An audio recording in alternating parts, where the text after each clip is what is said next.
नमस्कार दोस्तों, कैसे हैं आप? बढ़िया होंगे। मैं सुनील वर्मा प्रॉपर्टी से रिलेटेड जानकारी आपके लिए लेकर आता हूँ। कल मैंने एक वीडियो बनाया था कि प्रॉपर्टी में इन्वेस्ट करें तो उसका बेनिफिट कब, कैसे, कितना मिलता है। इसका आगे वाला जो वीडियो है, कल मैंने एक कमिटमेंट भी किया था कि आपको मैं नेक्स्ट वीडियो बताऊंगा जिसमें 30 लाख की जो प्रॉपर्टी है वो आप 10 लाख रुपए में कैसे ले सकते हैं। अब इस वीडियो में आप समझिए, अच्छे से समझिए, ध्यान से इस वीडियो को देखना। देखिए, 30 लाख की प्रॉपर्टी है। आज जयपुर में जो प्रॉपर्टीज़ मिल रही हैं उनकी मैं बात कर रहा हूँ। जैसे 30 लाख की अगर कोई प्रॉपर्टी है, जेडी अप्रूव्ड और रेरा रजिस्टर्ड प्रॉपर्टी की बात करता हूँ मैं, तो उस प्रॉपर्टी पे लगभग 100% एग्रीमेंट भी होता है और 100% एग्रीमेंट का लगभग 80% आपको लोन मिल जाता है। राउंड फिगर में अगर हम मानते हैं तो 30 लाख की प्रॉपर्टी में जैसे मान लो कि आपने अपने हैंड से 10 लाख रुपए दिए, 20 लाख का आपने लोन लिया। अब लोन क्या है? बैंक से आपने लिया है, चुकाना आपको है, लेकिन आपको जो बेनिफिट है वो कैसे हो रहा है वो समझें।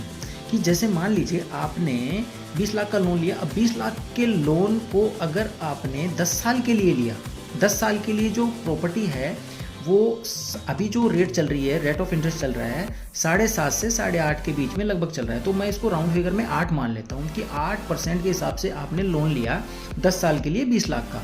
तो आपका ब्याज कितना लगा वो मैंने एक निकाल रखा है, वो मैं बता देता हूँ। 10 साल में 20 लाख के लोन का आपका ब्याज लगा है 9,11,862 रुपये। 9,11,862 रुपये आपके लगे। यानी कहने का मतलब राउंड फिगर में 10 लाख रुपए आपके और लग गए। कितने साल में? 10 साल के लिए करते हैं तो। इसी चीज़ को हम अगर 15 साल के लिए करते हैं तो वो ब्याज लगता है 14,40,342 रुपये। तो इस चीज़ को आप ऐसे समझें कि आप एक 10 साल का रेशो लेके चलते हैं प्रॉपर्टी का, कि 10 साल आपने प्रॉपर्टी 20 लाख का जो लोन लिया 10 साल के लिए चुकाया। 10 लाख तो आपने दिए, लेकिन 20 लाख रुपए आपने चुकाए लोन लेके, उसका ब्याज लग गया आपका 10 लाख रुपए, राउंड फिगर में मान लेते हैं। तो टोटल आपका कितना लगा? 30 लाख तो ये, और 10 लाख रुपए आपने जो दी वो। अब आपकी प्रॉपर्टी 10 साल बाद कितने की होगी? मिनिमम 4 से 5 गुना। मिनिमम 4 से 5 गुना आपकी प्रॉपर्टी 100% होगी ही होगी।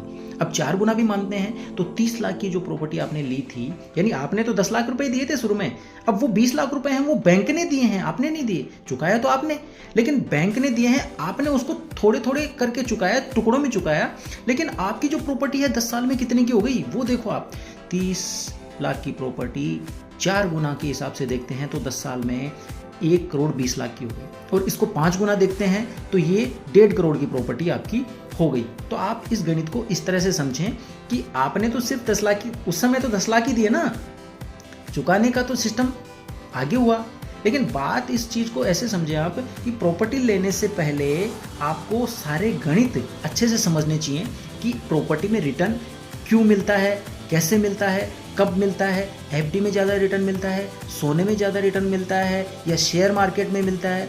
तो आप सारी गणित सब आपकी फेल हो जाएंगी। कैसे? क्योंकि प्रॉपर्टी एक ऐसा इन्वेस्टमेंट है जो भविष्य के हिसाब से आपका और आपके बच्चों तक का भी फ्यूचर बनाता है। तो ध्यान रखें, हमेशा प्रॉपर्टी लेने से पहले एक बार मुझे कॉल करें, मैं आपको सारी गणित अच्छे से समझाऊंगा। जो भी प्रॉब्लम्स हैं आपकी, मैं आपको अच्छी एडवाइस दूंगा, और अच्छी जगह प्रॉपर्टी भी अगर आप लेंगे तो मेरे पास अच्छी प्रॉपर्टी, अच्छी लोकेशन पर बहुत शानदार शानदार जेडी अप्रूव्ड और रेरा रजिस्टर्ड प्रॉपर्टीज़ मेरे पास हैं।